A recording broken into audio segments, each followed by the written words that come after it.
Now, most restaurant owners, they don't want to go about it that way.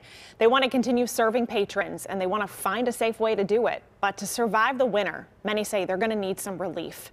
So today, many of them rallied in Harrisburg to call for the state to do more. One of those restaurant owners is Michael Passalacqua. He owns Angelo's Restaurant in Washington, PA. He's also the board member for the Restaurant and Lodging Association, which organized the rally today. Michael, thank you for coming back on the 7:30. Oh, you're welcome. Thank you. Why did you decide to take action, get in the car, and drive across the state today? Well, I've been an activist for a lot of years, and I don't think there's any issue more important than the current issue of the failed state of the restaurant industry at this point in time, with more than 7,000 closed, maybe another 3,000-4,000 closing very shortly, and with 300,000 some people still not having a job. It's become a very dire situation. So what did you ask for today at the state capitol? Would you rate it a success? Many legislators who spoke today had encouraging words about perhaps a relief fund coming our way, maybe something that would help get some of these businesses that are closed back in business, somewhere in the tune of a $500 million relief fund. Again, we've been closed up through no fault of our own. We were closed 25%, 50%, back to 25, and then back to 50 again. And we've done, tried to do this as well as the governor would allow us to do it, even though we firmly believe we could do it a lot better than the governor has allowed us to do it.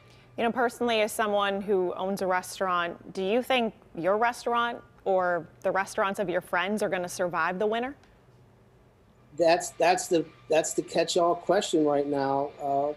We really think that over the next couple of months, particularly if the Christmas season is taken from us, that several thousand more restaurants will not make it into 2021.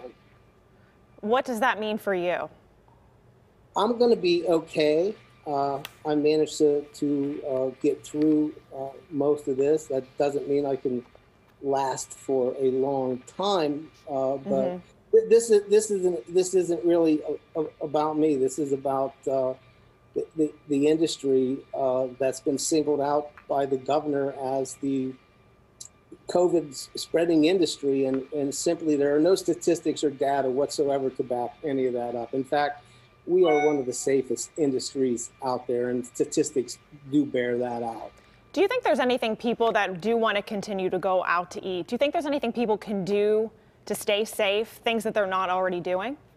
Well, if you come to a restaurant and the Department of Health investigated 4,400 restaurants with a mere single-digit handful of citations. So most restaurants are socially distancing, spacing all the tables out really well, sanitizing everything constantly. Staff is wearing masks. They're using partitions or using something to separate the other tables, and instructing guests to use masks to enter the building, to go to the bathroom. We are doing this as safely as possible.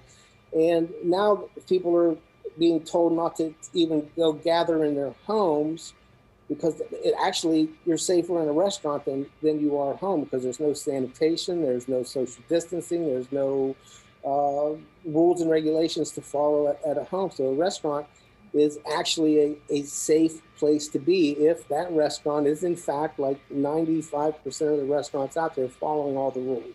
Michael Passalacqua, owner of Angelo's Restaurant in Washington, thank you for talking with me tonight.